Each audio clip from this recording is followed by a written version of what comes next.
안녕하세요. 하구제비아입니다. 저는 54살의 중소기업 직장인입니다.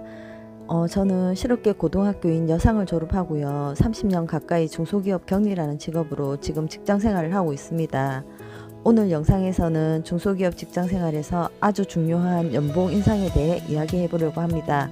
특히 중소기업에서 연봉 인상이 어떻게 이루어지고 있는지, 그리고 연봉을 올리는 방법에 대해 저의 경험을 바탕으로 오늘 영상을 찍어 보도록 하겠습니다. 중소기업에서 일하고 계신 분들이나 중소기업에 지금 관심이 있으신 분들에게 유익한 정보가 될 것입니다. 오늘도 영상 끝까지 시청해 주세요. 직장인에게 연봉은 정말 민감한 부분인데요. 특히 제가 격리직으로 일을 하다 보니 연봉 인상 시점이나 월급날이 되면 특히 저에게 힘든 날이기도 합니다. 중소기업에서는 연봉 인상 결정이 대기업이나 공기업과는 달리 사장님의 마음에 크게 의존하는 경우가 많습니다. 특히 규모가 작은 중소기업에서는 대부분 사장님의 마음에 따라 연봉 인상이 이루어지지만요. 그래서 연봉 인상 시기가 되면 회사 분위기가 사장님의 마인드에 따라 달라지기도 합니다. 이 때문에 중소기업에서 연봉 인상을 준비하거나 협상을 할 때에는 사장님의 경영 철학과 회사의 재무 상황을 잘 이해하고 있어야 합니다. 또한 자신의 성과와 기여를 구체적으로 준비하고요. 사장님께 설득력 있는 논리를 제시하는 것이 중요합니다. 오늘 영상에서는 이러한 현실을 좀 더 깊이 들여다보고요.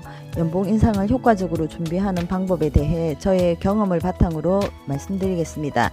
제가 다녔던 중소기업에서는요, 인사팀이 따로 없었기 때문에 연봉 협상 시점이 오면 사장님이 직원마다 인상폭을 이미 정해놓고 계시는 경우가 많더라고요. 그렇다 보니 직원들 간의 상한선과 하한선이 맞지 않으면 트러블이 생기기도 했습니다. 격리라는 저희 직업이 해마다 연봉 협상 시점이 되면요, 중간에서 양쪽의 하소연을 듣다 보면 정말 힘든 상황이 되기도 했습니다. 그래서 저는 한 푼이라도 더 받으려고 하는 상황도 싫고요. 이것저것도 싫더라고요. 저는 열심히 일한 만큼 사장님이 알아주기를 바랬고 연봉 인상도 자연스럽게 이루어지기를 원했지만요. 현실은 그렇지 않더라고요. 회사 형편이 어렵다, 뭐 저렇다 하면서 핑계를 대기도 했고요. 최대한 작게 인상해 주려는 모습이 참 섭섭하기도 했습니다. 그렇다고 회사 형편이 좋을 때는 직원들에게 월급을 팍팍 올려주나요? 성과급을 팍팍 주나요? 전혀 그렇지 않았거든요.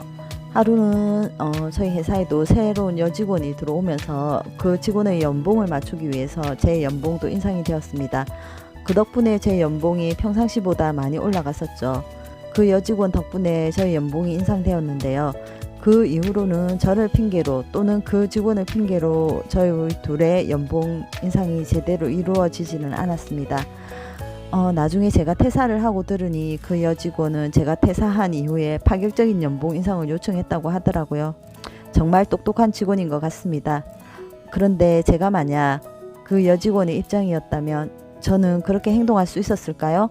아니요, 저는 그렇게 하지는 못했을 것 같아요. 아마 생각도 못했을 것 같습니다. 직장인에게 연봉은 정말 중요합니다. 중소기업은 대기업이나 공기업에 비해서 복지도 많이 열악하고요. 작업 환경도 마찬가지입니다.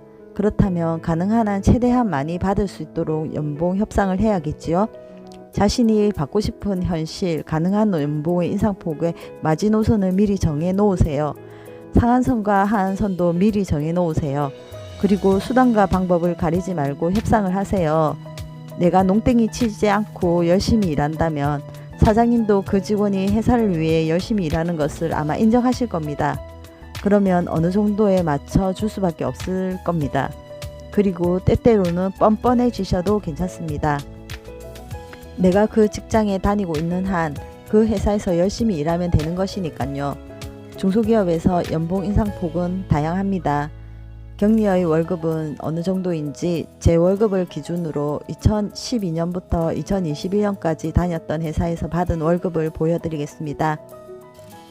2012년 150만 4,682원, 2013년 169만 8,178원, 2014년도에는요 184만 7,460원, 2015년 200만 5,170원, 2016년 220만 2,250원, 2017년 251만 9,832원, 2018년 264만 1,372원, 2019년 275만 522원, 2020년 300만원, 2021년 321만 5천원입니다.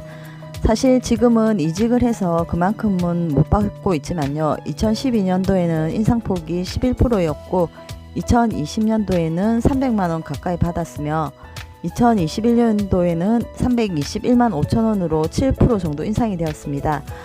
엑셀로 분석해서 보니 제가 다녔던 회사에서는 연봉 인상폭이 4%에서 13%까지 제각각이었습니다.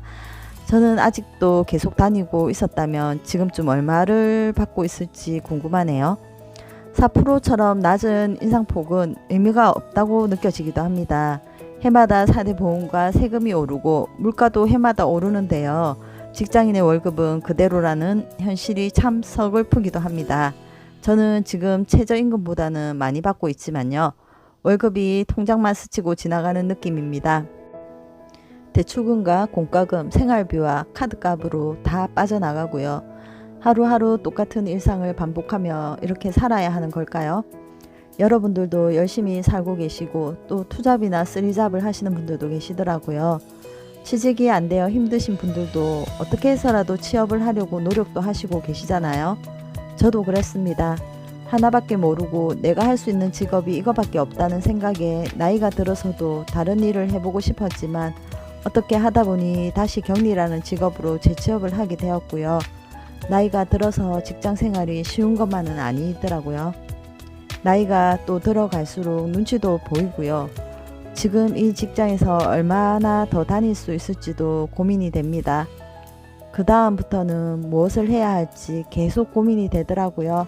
제 현실은 제가 벌어서 생활을 해야 하기 때문에 나이 걱정 없이 안정적으로 돈을 벌 수 있는 방법에 대해 고민을 많이 하고 있습니다. 여러분들도 저와 비슷한 고민을 하고 계신가요? 54살이 되어서 인생의 방향성에 대해 조금씩 깨닫기 시작했습니다. 그래서 유튜브도 시작하게 되었고요. 새로운 도전을 하고 있는 겁니다. 직장에서의 저의 경험을 바탕으로 연봉 인상에 대한 이야기를 드렸는데요. 여러분이 지금 직장 생활을 하고 계신다면 연봉 인상 시에 본인에게 유리한 방향으로 이끄는데 제 영상이 조금이라도 도움이 되셨으면 좋겠습니다. 연봉 협상은 단순히 금전적인 문제를 넘어서요. 자신의 가치와 역할을 재확인하는 중요한 과정이니까요. 그리고 만약 직장 생활에 대한 희망이 보이지 않는다고 느끼신다면요. 다른 쪽에서도 얼마든지 기회가 있습니다. 겁먹지 말고 도전해보세요. 현재의 어려움이 끝이 아닙니다. 새로운 기회와 가능성은 언제나 존재합니다. 저 역시 꾸준히 노력하고 자신감을 가지려고 하고 있습니다. 우리 함께 도전해보면 좋겠습니다. 하구제비아님들 화이팅! 오늘 영상이 조금이라도 도움이 되셨다면 좋아요와 구독도 눌러주세요. 오늘도 끝까지 시청해주셔서 감사합니다. 그럼 다음 영상에서 또 만나요.